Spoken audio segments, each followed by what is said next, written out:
Funding for this program is provided by Annenberg CPB to advance excellent. Guerreiros, atletas, artistas e colonialistas, marinheiros e piratas, comerciantes e filósofos. Os antigos gregos sempre eram criativos em sua constante busca por encrencas. E reconhecemos a nós mesmos em seu talento para a criação e destruição. A ascensão da civilização grega, neste episódio de A Tradição Ocidental.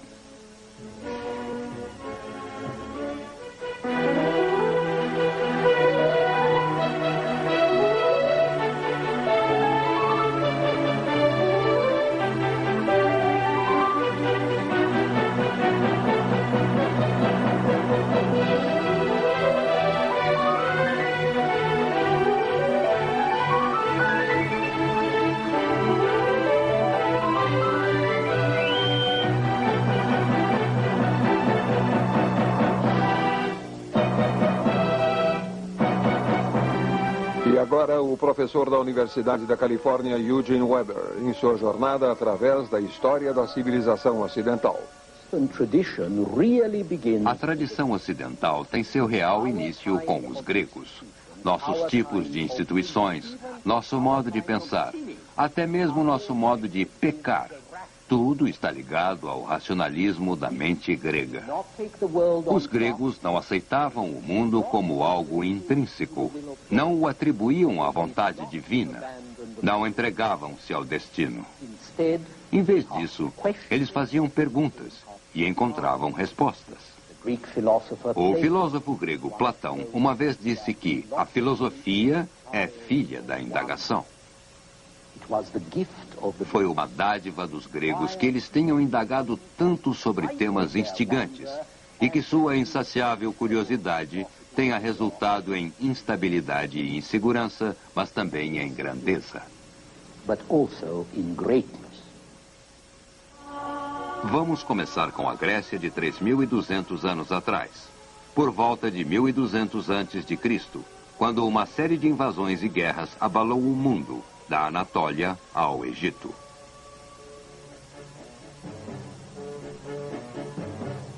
Esta é uma cena de A Odisseia. Quase tudo o que sabemos dos 400 anos entre 1200 e 800 a.C. vem da Odisseia e de outro poema épico, a Ilíada, ambos atribuídos ao poeta grego Homero.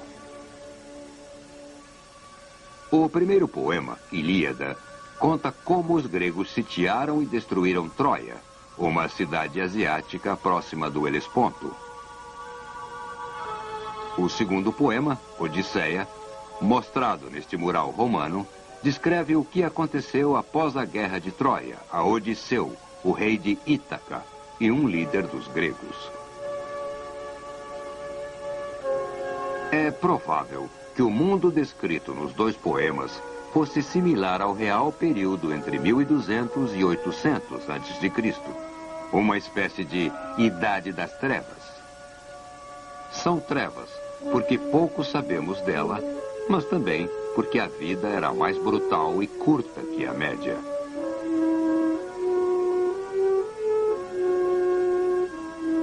Era uma sociedade de guerreiros e senhores ambiciosos por honra e riquezas, impiedosos, altamente competitivos, mas com um código de comportamento que eventualmente resultou numa fórmula de diferenciação.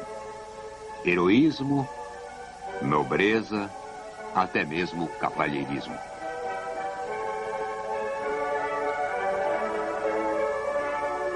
No 8º século a.C., a heróica busca por glória já estava ritualizada entre os gregos em grandes jogos competitivos. Sabemos que estes jogos foram estabelecidos em Olímpia em 776 a.C. O nome grego para os jogos era agon, a palavra para concurso ou competição, da qual se origina a nossa palavra agonia. A honra que se buscava era tão alta que que nem a agonia, nem mesmo a própria vida, eram preços altos demais a pagar pela vitória.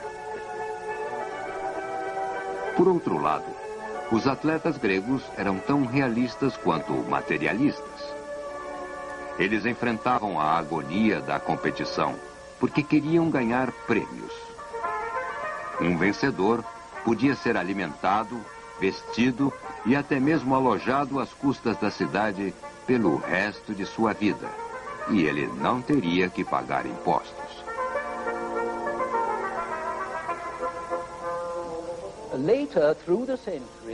No decorrer dos séculos, a visão muito sensata dos atletas gregos em relação à competição seria esterilizada por pessoas que consideravam o lado material como base.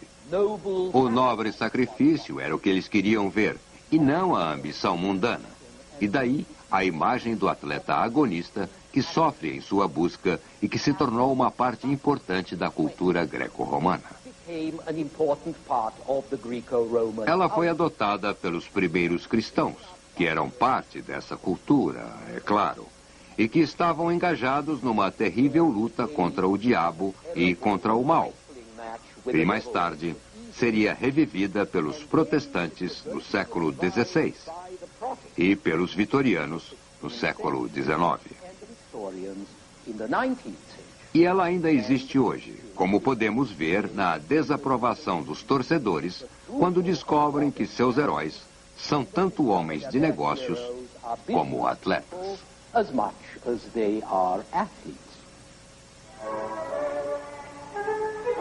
Os valores heróicos expressos na Ilíada e na Odisseia sobreviveram até hoje, quase 3.000 anos depois. Mas isso não quer dizer que o herói de Homero seja como um cavaleiro medieval que se atira à batalha por uma questão de honra. O herói de Homero é nobre, mas também é esperto.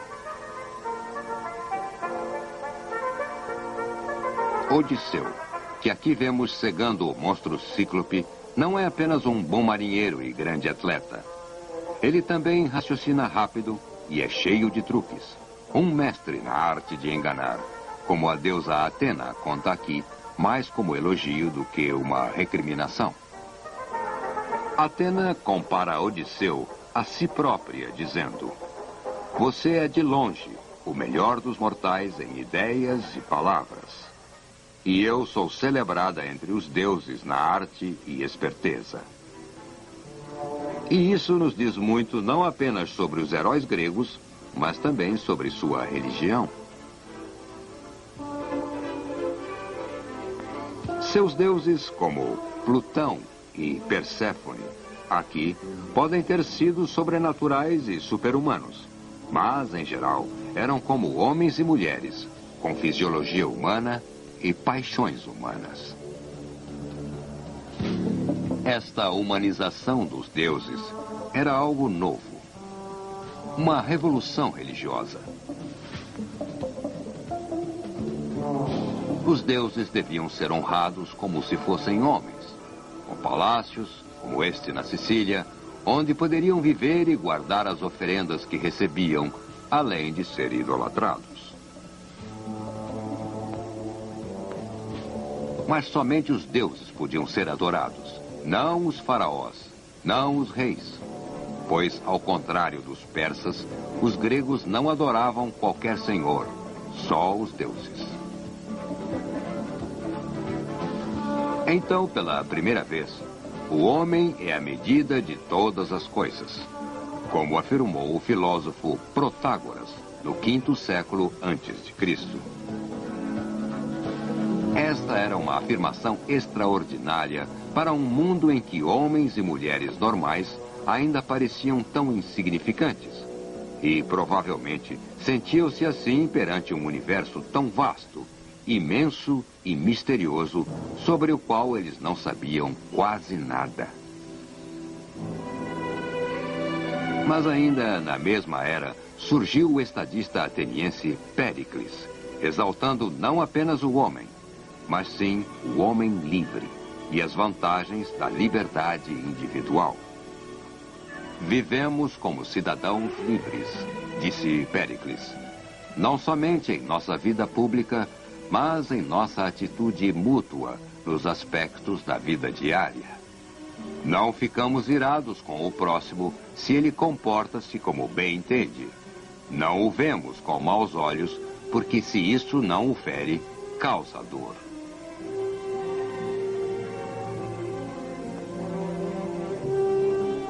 As ruínas de Atenas permanecem como monumentos que honram a visão de Péricles para esta cidade como um centro de arte, literatura e arquitetura maravilhosa. Mas Atenas era apenas uma entre centenas de cidades-estado da Grécia no quinto século a.C., e cada uma delas era chamada de polis, significando cidade e estado, mas também uma comunidade, um corpo de cidadãos, numa terra-mãe autônoma.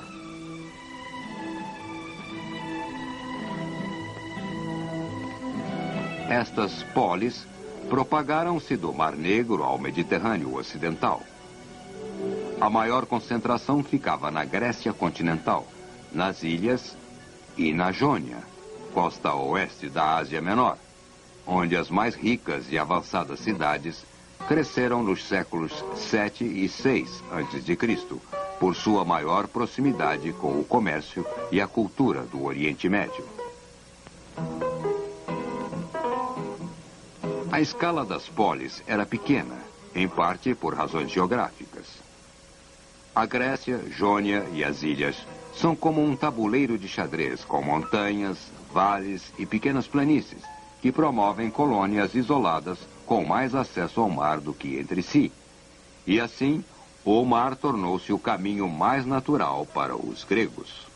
Era no mar que os gregos viajavam, comerciavam, atacavam e pirateavam.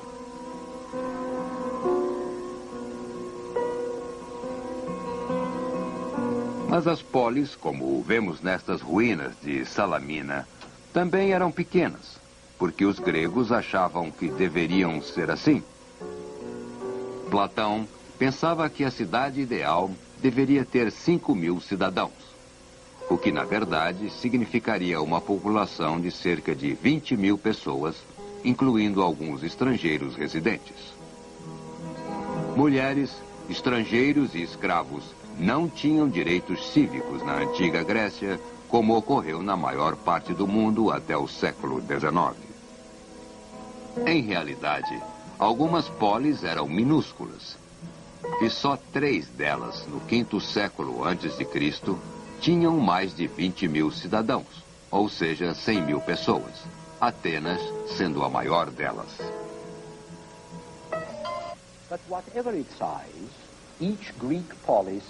Cada polis tinha sua própria personalidade, leis, patriotismo e, ao mesmo tempo, todas elas partilhavam do orgulho de serem helenos, parte do mundo de Hélade, que não é uma nação ou raça, mas sim uma comunidade cultural e um conceito muito poderoso. O mito homérico atribui a comunidade de Hélade a um ancestral comum, um herói chamado Heleno, ou Helenos, e, a seguir, ao esforço cooperativo na Guerra de Troia. Historicamente, no entanto, o sentido comunitário provavelmente ocorreu em consequência das guerras contra os persas. Entre meados do sexto século a.C. e o início do quinto, os gregos provocaram e rechaçaram o imenso poder do Império Persa. Eles derrotaram os persas não apenas em uma, mas sim várias vezes, com notoriedade para as batalhas de Maratona em 490 a.C., Salamina em 480 e, finalmente, Plateia no ano seguinte. Maratona e Plateia foram grandes vitórias para o que os gregos chamavam de hoplitas, a infantaria disciplinada e bem armada em formação altamente concentrada. Estas formações seriam a base do sucesso militar grego nos 200 anos seguintes. Mas Maratona e Plateia também foram grandes vitórias para o sentido comunitário, pois as polis gregas, em litígio, tiveram que engolir suas diferenças e juntar-se contra os bárbaros invasores que não falavam grego, mas sim algo que soava como bar, bar, bar.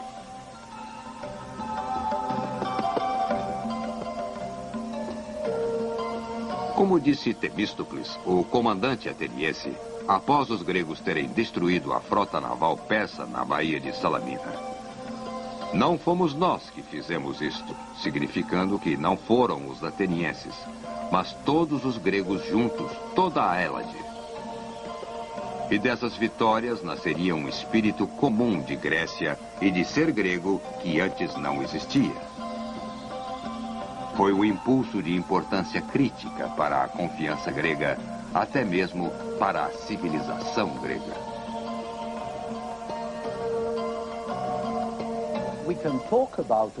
Podemos falar de uma civilização grega, pois apesar da dispersão geográfica, fragmentação política e constantes conflitos sangrentos, os helenos partilhavam de uma forte unidade cultural no idioma, em seus mitos comuns, em costumes similares.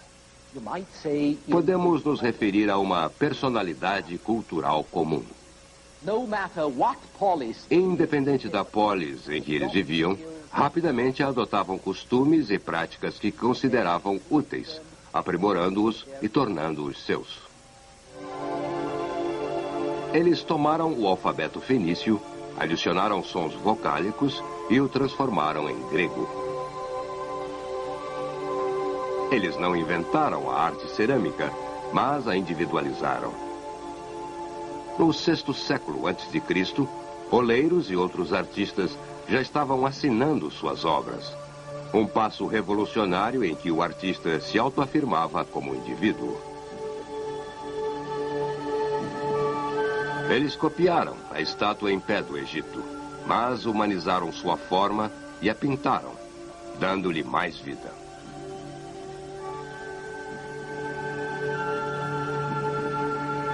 E eles também inventaram o nu como forma de arte, mais uma afirmação de confiança humana.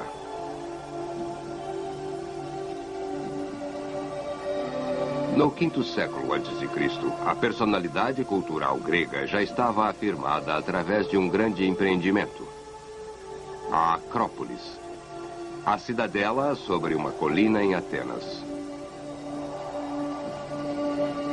Em 480 a.C., os persas queimaram Atenas. E embora a cidade tenha sido rapidamente reocupada e remendada, permaneceu em péssimo estado nos 30 anos seguintes. Até que Péricles decidiu reconstruir a Acrópolis, que se tornou o trono dos deuses, com um novo grande templo, o Partenon.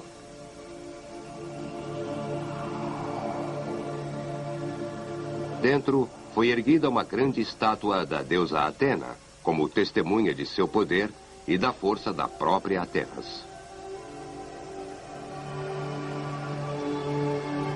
Isso foi feito tão rápido, em apenas 11 anos, que a obra técnica impressionou aos gregos tanto quanto a grandeza dos resultados.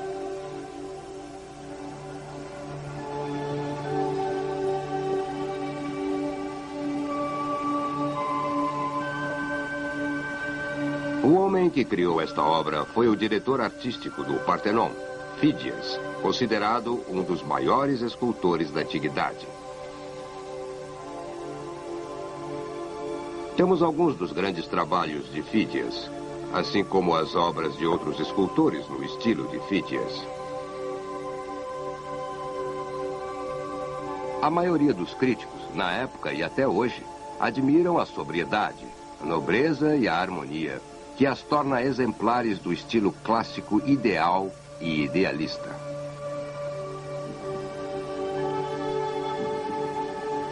Esta é uma obra de outro escultor, Praxíteles, que trabalhou 100 anos após Fídias, em meados do século IV a.C.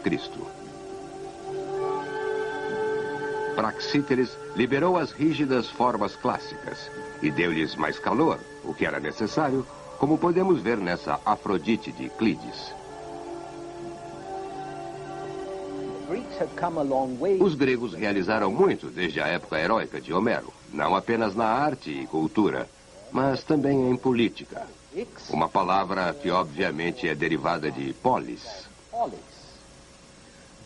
Ao final do sexto século a.C., a maior parte das polis já havia abandonado o governo de príncipes e reis para experimentar outras formas.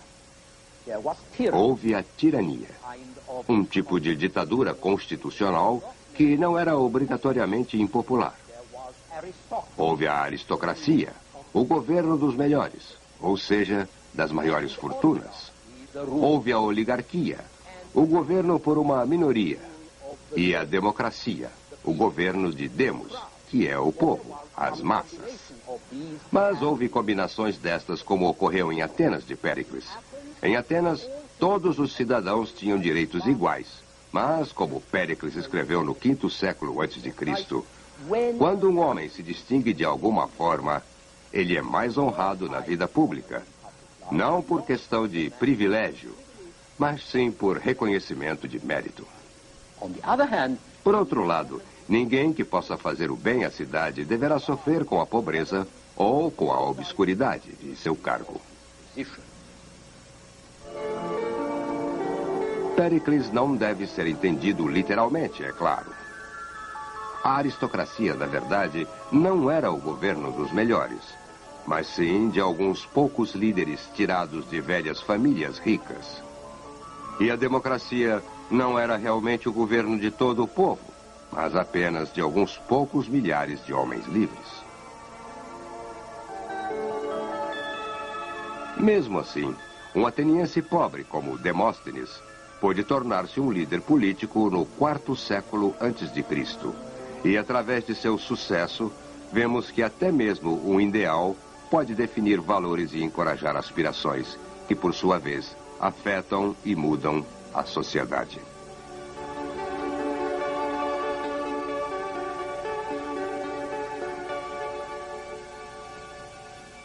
Devido à forma como os gregos escolhiam seus líderes e à forma como seus governos estavam abertos à mudança, os gregos também tinham um sentido histórico.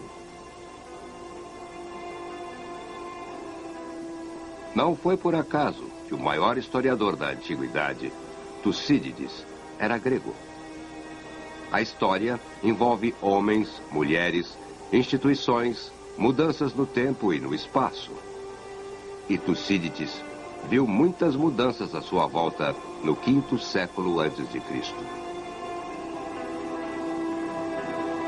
Ao contrário dos egípcios, que se impressionavam mais com a continuidade e as longas cronologias, ao contrário da Mesopotâmia, onde havia um conceito sobrenatural sobre as catástrofes,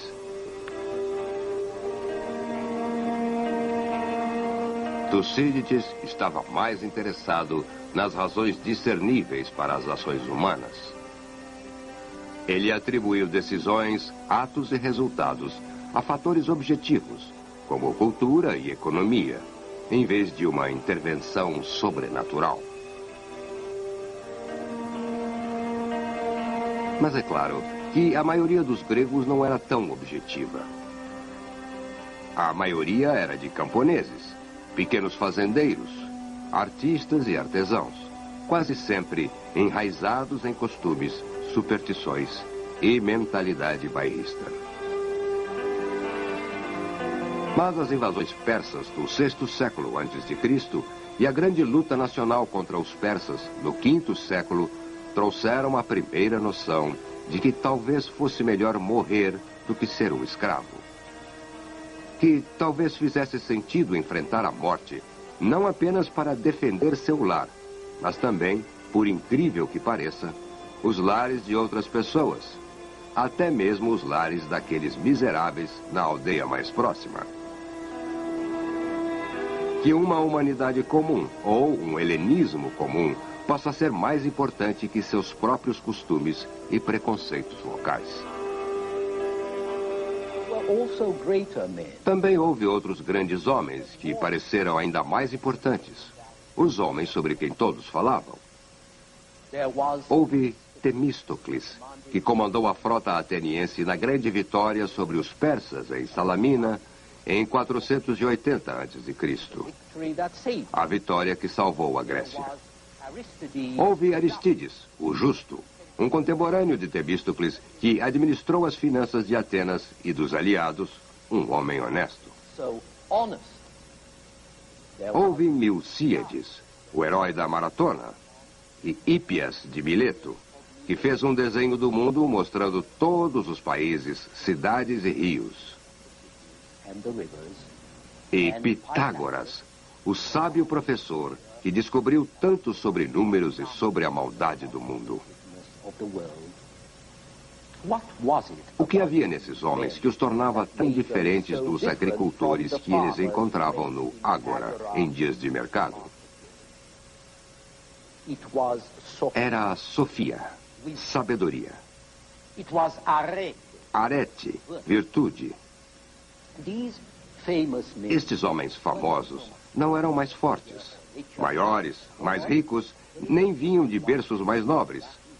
Eram apenas sábios e, por isso, melhores. Mas se isso era um fato, não seria possível que outros se tornassem tão sábios quanto eles. Um camponês não poderia aprender? Muitos gregos acreditaram que isso fosse possível. E com essa linha de raciocínio, surgiu uma forma de encarar o mundo que ajudou a moldar o futuro curso da civilização ocidental. E é isso o que veremos em nosso próximo episódio.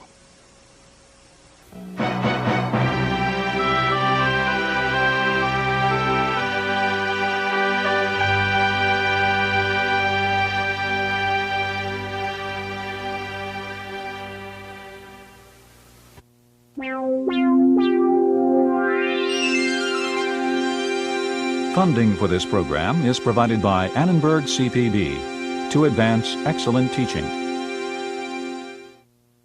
For information about this and other Annenberg CPB programs, call 1-800-LEARNER and visit us at www.learner.org.